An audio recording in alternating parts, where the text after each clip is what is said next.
Well, reaction is pouring in after President Trump announced the seizure of a Venezuelan oil tanker off the country's coast. It's the latest step in a pressure campaign on Venezuela's president, and it signals an effort to go after one of the nation's largest revenue sources. Natalie Brand has more.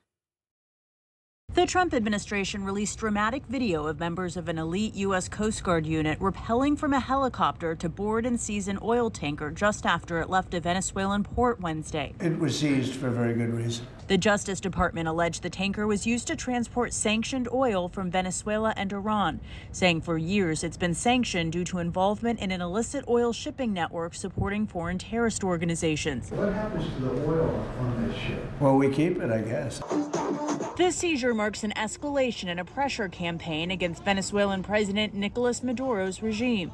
Tensions remain heightened over the U.S. military buildup off the coast of Venezuela and more than 20 strikes on alleged drug boats. Regime change, even though Maduro's a bad guy, I'd like to see him go. But us trying to force it is never been successful U.S. policy. The Trump administration, which has accused Maduro of narco-terrorism, does not view his leadership as legitimate, and President Trump has said he believes Maduro's days as president are numbered. We are not involved at all. Venezuela's opposition leader, Maria Corina Machado, spoke in Norway one day after a ceremony to award her the Nobel Peace Prize. I believe that President Trump's actions have been decisive to reach the point where we are right now, in which the regime is weaker than ever. Venezuela's government, in a statement, called the oil tanker seizure a, quote, shameless robbery, accusing the U.S. of trying to go after its oil. Natalie Brand, CBS News, the White House.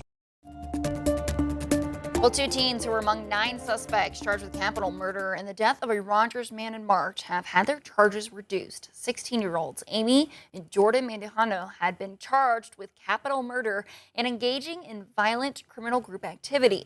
Jordan was also charged with hindering apprehension or prosecution. Wednesday, prosecutors said that the capital murder charge is off the table now for both teens. On Friday, they are expected to be charged with 1 count of hindering apprehension or prosecution in juvenile court. Arkansas DHS says it will review some cases in light of many questions raised by lawmakers 2 months ago about the alleged torture of a Mountain Home child. 5 News reported about the hundreds of charges filed against Daniel Wright and Jacqueline Barnett. It was discovered abuse had been reported 29 times over the span of 10 years without intervention by the DHS. DHS leaders say that they will review hundreds of unrelated child abuse reports from the past year to see how they've been handled. You can read more on this case on our website on 5newsonline.com.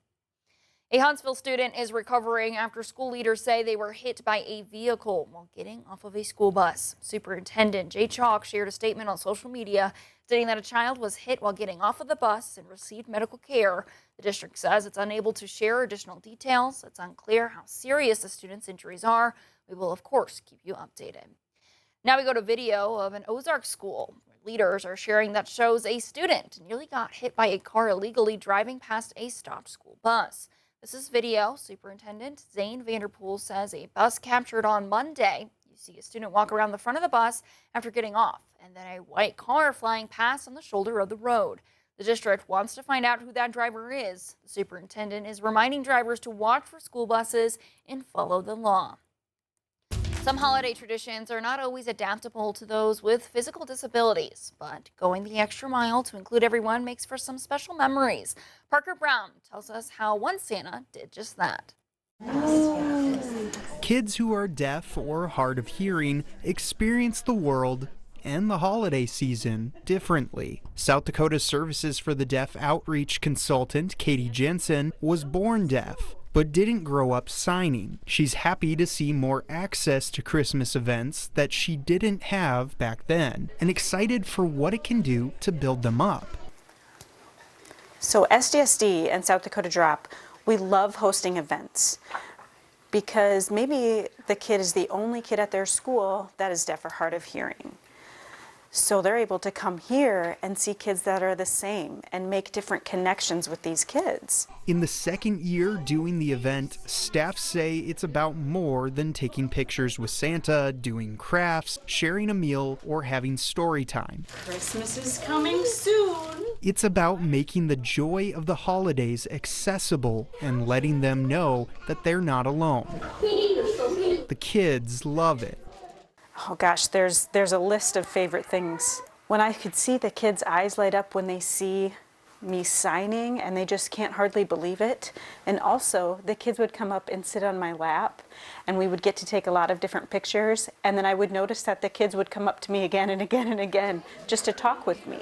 It's hard to put into words what it means for these kids to interact with Santa for the first time in their native language, and even included in reindeer games. It's why they have a signing Santa in the first place. You know, most of the time Santas just speak, but coming here, they realize Santa can communicate with anyone, and that's why it's so magical, you know, to have that joy, that belief of Christmas.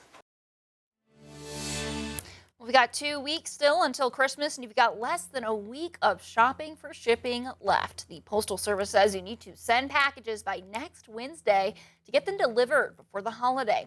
If you want to spend a little bit extra, you can pay for Priority Mail, and that will get you until next Thursday. Priority Mail Express will get you until next Saturday, but keep in mind that they are estimates, and it's always better to send a little bit earlier.